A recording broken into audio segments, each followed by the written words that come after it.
Hello everyone, welcome to in this session. My dear friends, I hope that all of you would be fine and happy and doing very well. मैं आशा करता हूं कि इस तरीके की कड़ाती ठंड में आपने भी अपनी पढ़ाई में कोहराम मचा के रखा होगा। आज का जो हमारा मुद्दा है, देखिए हाल ही में क्या हुआ है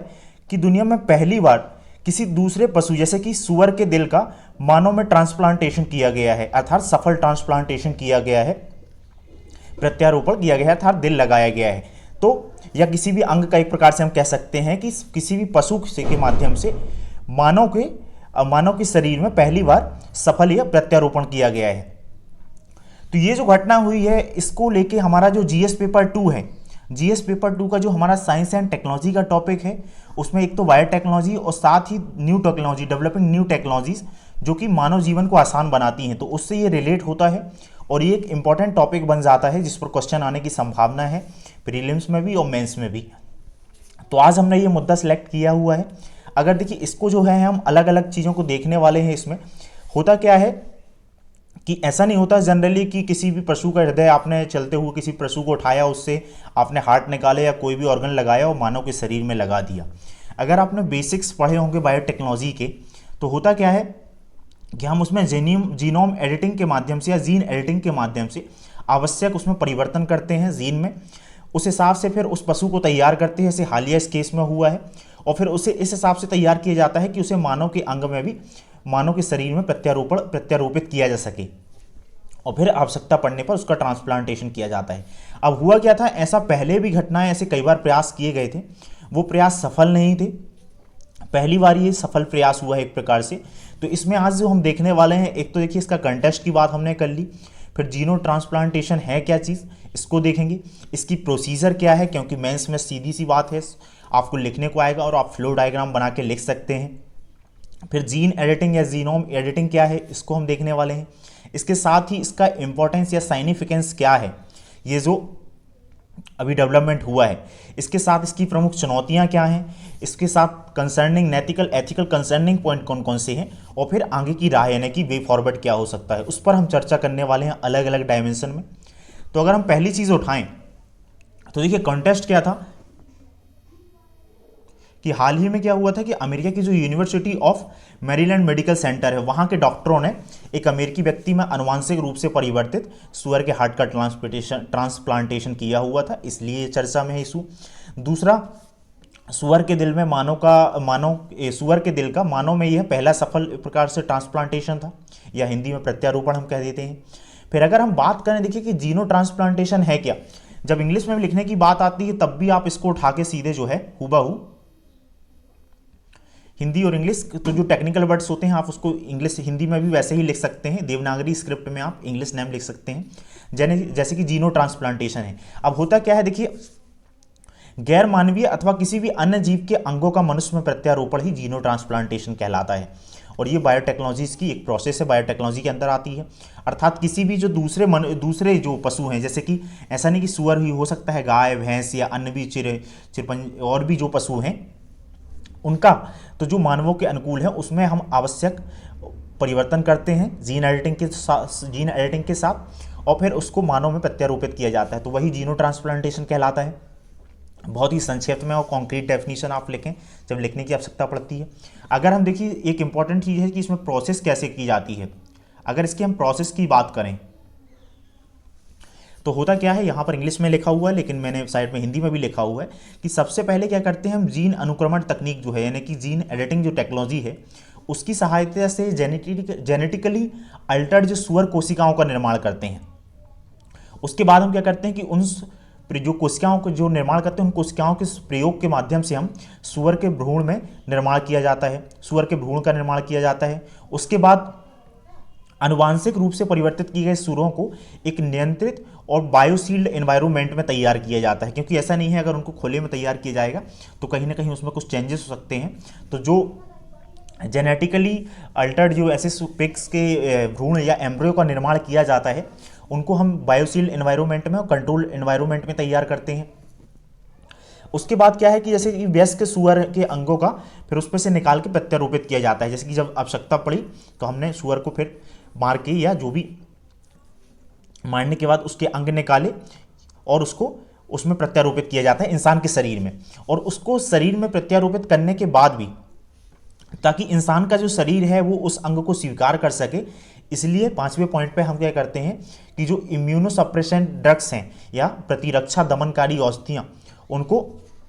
वो दवाइयाँ दी जाती हैं ताकि उसका मनुष्य का जो शरीर है उस अंग को एडॉप्ट कर सके। तो ये इसकी प्रोसेस होती है। फिर अगर हम बात करें कि जीन एडिटिंग या जीन एडिटिंग या जीनोम एडिटिंग क्या होती है, तो इसमें क्या होता है, देखिए अनुवांशिक विकार को ठीक करने के लिए, जैसे आपने अलग अलग क्रिस्पर Cas9 के ऊपर क्वेश्चन भी आया हुआ है, पहले भी क्वेश्चन आया हुआ है। तो जो हमारा जीन होता है, जीन में क्या है, उसको ठीक करने के उद्देश्य से उसको उसमें जीन को हटाने, बदलने या सम्मिलित करके जीवित जीव की अनुवांशिक सामग्री में परिवर्तित करना, अर्थात डीएनए में जो परिवर्तन किया जाता है वही जीन एडिटिंग कहलाता है। उसके लिए जैसे CRISPR technology, CRISPR Cas9 technology है, उसका भी यूज़ किया जाता है। उस पर प्रीलिम्स में क्वेश्चन पूछा भी गया है। फिर अगर हम इसके साइनिफिकेंस की बात करें दोस्तों, कि अगर इसका साइनिफिकेंस क्या है, ये जो टेक्नोलॉजी हालिया डेवलप हुई है तो उसका साइनिफिकेंस क्या है, तो देखिए अंग प्रत्यारोपण में अभी क्या होता है कि हमारे पास अंगों की उपलब्धता जो है हो नहीं पाती, उतने अंगों की जितने अंगों की आवश्यकता होती है, तो यह उस जो कमी को दूर करने का प्रयास करेगा। दूसरी बात क्या है कि सुअर के अंगों का उपयोग किया जा रहा है इसमें, क्योंकि उन्हें 6 माह के भीतर वयस्क मानव के आकार में जितने अंग मानव को जो आवश्यकता होती है उन्हें 6 माह में भी इतना बढ़ाया जा सकता है। सुअर का मतलब वृद्धि हो जाती है वयस्क सुअर की, तो इसलिए उपयोग है। और साथ ही देखिए पश्चिम में ये वो हुआ है जो प्रैक्टिकल है, यानी कि अमेरिका में हुआ है, वहाँ पर सुअरों की उपलब्धता काफ़ी मात्रा में होती है और उन्हें एक ऐसे पशु के तौर पर देखा जाता है जहाँ पर कंज्यूम भी किया जाता है बीफ वगैरह काफ़ी ज़्यादा, और वो आसानी सुलभता से उपलब्ध हैं, तो वहाँ पर इसलिए सुअर का प्रयोग किया गया। हो सकता है यही अगर प्रैक्टिकल ईस्ट में होता या भारत में होता तो किसी और अन्य पशु का उपयोग किया जाता। इसके बाद देखिए फिर यो है वैज्ञानिक, ये एक बड़ी साइंटिफिक अचीवमेंट भी है क्योंकि ये पहला सफल प्रयोग है, तो इससे प्रोत्साहन मिलता है इस विज्ञान एवं प्रौद्योगिकी और बायो जो टेक्नोलॉजी है उसके डेवलपमेंट के लिए, उसके रिसर्च के लिए अब और फंडिंग वगैरह मिल सकेगी और उसमें और निरंतर कार्य किया जा सकेगा। तो ये एक बड़े वैज्ञानिक उपलब्धि है। उसके साथ ही जैव प्रौद्योगिकी क्षेत्र में मैंने अनुसंधान और प्रोत्साहन को बात, तो रिसर्च एंड डेवलपमेंट वगैरह को प्रोत्साहन मिलेगा और एक साइंटिफिक अचीवमेंट भी है जो मानव को मानव होने के कारण एक गौरवान्वित करती है। फिर अगर इसकी हम बात करें कि इसमें चैलेंजेस कौन कौन से हैं और फिर उसके बाद एथिकल कंसर्निंग पॉइंट कौन कौन से हैं,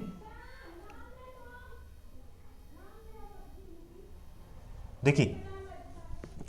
है क्या कि यद्यपि ये हमारा पहला सफल प्रयोग है लेकिन इसके परिणाम अर्थात वो दिल लगाया गया है जिस व्यक्ति के शरीर में, तो वो व्यक्ति कितने दिन जीवित रह पाता है, ये कब तक उसके किस तरीके से वो दिल कार्य करता है, क्या उसमें कुछ रुकावटें या हर्डल आती हैं, तो उस हिसाब से हमको देखना पड़ेगा कि अभी हमको इसके आकलन करने की आवश्यकता है आने वाले भविष्य में मूल्यांकन। दूसरा देखिए एक इंपॉर्टेंट टॉपिक है,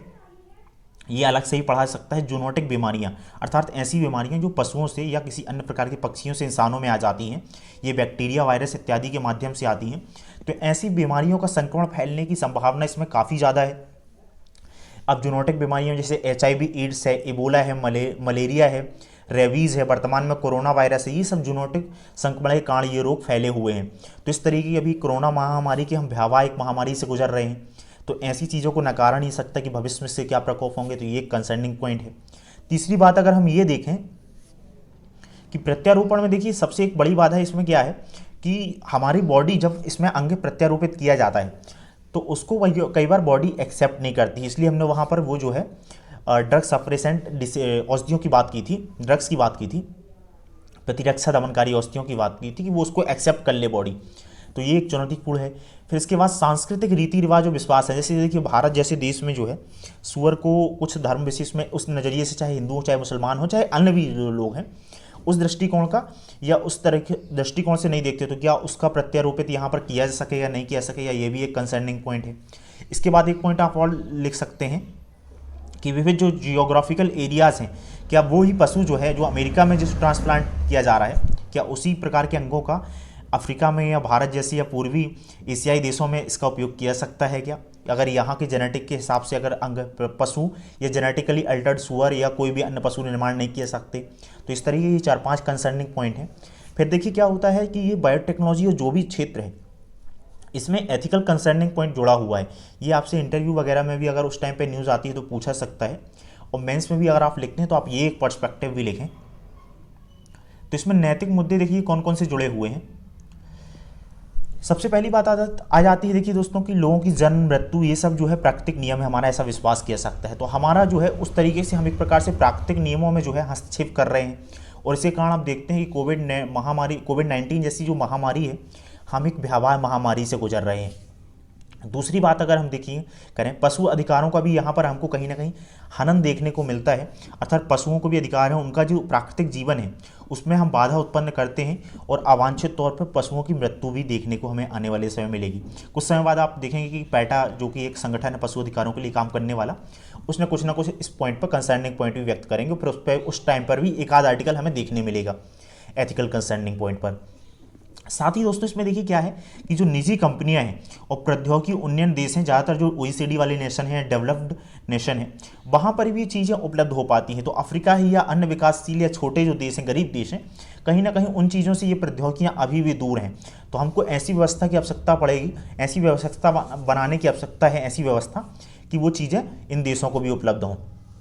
इसका देखिए, इसका लाभ भी वर्ग विशेष को हो पाता है, क्योंकि गरीब आदमी इतना अफोर्ड नहीं कर सकता अभी ये स्थिति हो। तो इसमें आने वाले समय में क्या सब्सिडीज़ की व्यवस्था की जानी चाहिए, या अलग अलग देशों में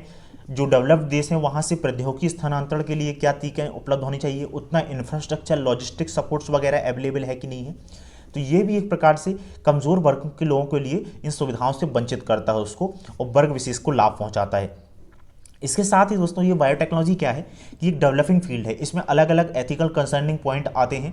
साथ ही कई बार ऐसा होता है, जैसे पिछले साल चाइना में क्या हुआ था, एक डॉक्टर ने बच्चों के जन्म से पहले ही बगैर वहाँ पर परमिशन लिए जीन एडिटिंग वाली टेक्नोलॉजी का एक उपयोग कर लिया था किसी बीमारी को रेक्टिफाई करने के लिए, और अभी उसकी कोई लीगल अनुमति नहीं है वर्ल्ड में। तो इसके लिए हमको एक स्पष्ट अंतर्राष्ट्रीय कानून, और इस प्रकार के अगर कोई अनैतिक कृत्य किए जाते हैं तो उनके लिए जुर्माने का और कठोर दंड का प्रावधान भी होने की आवश्यकता है। तो ये हमारे एथिकल कंसर्निंग पॉइंट हैं जो आपको लिखने की आवश्यकता है, और लिखने पढ़ सकते हैं, और अगर आप लिखते हैं तो आप लिखें। उसके बाद देखिए, अगर हम आगे की राह की बात करें कि इसका वे फॉरवर्ड क्या हो सकता है, देखिए ये ज़रूर है कि इसमें कुछ, यद्यपि हमको ये देखने को मिलता है कि इसमें जो नैतिक मुद्दे विद्यमान हैं, कुछ चुनौतियां विद्यमान हैं, लेकिन जो है वैज्ञानिक दृष्टिकोण से ये अपने आप में एक बड़ी उपलब्धि है। और साथ ही क्या है, देखिए परिवर्तन जो है, परिवर्तन तो अपरिवर्तनीय है, मैंने पहले भी कई बार कहा है। तो टाइम के हिसाब से चीज़ें डेवलप होंगी, तो हमको जो नई टेक्नोलॉजी है उसको एडॉप्ट करने की आवश्यकता है। साथ ही हमको ऐसे टेक्नोलॉजी ट्रांसफ़र एग्रीमेंट की आवश्यकता है, जैसे कि क्लाइमेट चेंज वगैरह में हम देखते हैं कि जो डेवलपिंग जो कंट्रीज़ हैं और जो छोटे देश हैं, अफ्रीकन देश हैं, आर्थिक स्तर पे जो बहुत ही मेच्योर और डेवलप समृद्ध देश नहीं हैं, तो उनको इस तरह की तकनीक ट्रांसफ़र की जाए ताकि हस्तांतरण किया जाए, ताकि वो भी जो भविष्य में जो कॉमन एक प्रकार के ये कॉमन रिसोर्सेज जो हैं डेवलप हो रहे हैं जो मानवता के लिए, तो वो उनका भी उपयोग वहाँ पर किया जा सके और लोगों की जान को बचाया सके। साथ ही भारत को क्या करने की आवश्यकता है कि भारत को अपनी आवश्यकताओं के अनुरूप हाल में जो हमारे यहाँ पर अंग प्रत्यारोपण है, इसकी जागरूकता फैलाने की आवश्यकता है, ताकि लोग बढ़ चढ़कर अंग प्रत्यारोपण में हिस्सा लें, और जो आवश्यक हैं, जिनको अंगों की आवश्यकता है, उनको अंग मुहैया कराए सकें। और हमारे यहाँ पर ऐसे इंफ्रास्ट्रक्चर की भी आवश्यकता है कि छोटे शहरों से लेकर चीज़ें बड़े शहरों तक तुरंत एयर एम्बुलेंस वगैरह है, या इस तरीके की जो फास्टैग ऑर्गन जो हमारी लॉजिस्टिक्स सपोर्ट की आवश्यकता है, ताकि ये जो सुविधा युक्त कहीं पर अगर ऑर्गन ये होते हैं, जैसे 24 घंटे 48 घंटे कई बार सीमा होती है 12 घंटे की, तो ये जहाँ पर आवश्यकता है उनको वहाँ पर पहुँचाया सके। तो दोस्तों ये था एक प्रमुख मुद्दा। ये मैं इससे जो है ये अभी आपका लगभग समग्रता से हमने इसको कंप्लीट कर लिया है। अब अगर इसमें कोई क्वेश्चन आता है तो आप लिख सकते हैं। अगर भविष्य में कोई और डायमेंशन से अगर इस पर कोई आर्टिकल आएगा तो हम उस पर फिर से एक बार चर्चा कर लेंगे। थैंक यू दोस्तों, थैंक यू सो मच। और एक चीज़ मैं आपको और बता दूं, आप इसकी जो मैं आपको वीडियो बनाता हूं, इसका जो आप माइंड मैप है उसकी PDF एजुकेशन कम्युनिटी का जो टेलीग्राम चैनल है वहाँ से जाके आप डाउनलोड कर सकते हैं। और जो भी गंभीर बच्चे हैं, IAS की तैयारी कर रहे हैं, स्टेट सर्विस वगैरह की आपके साथ में, तो उनको आप ये वीडियो साझा कर सकते हैं। और साथ ही अगर आपका कोई क्वेश्चन है तो कमेंट बॉक्स पर आप पूछ भी सकते हैं। थैंक यू दोस्तों, थैंक यू सो मच।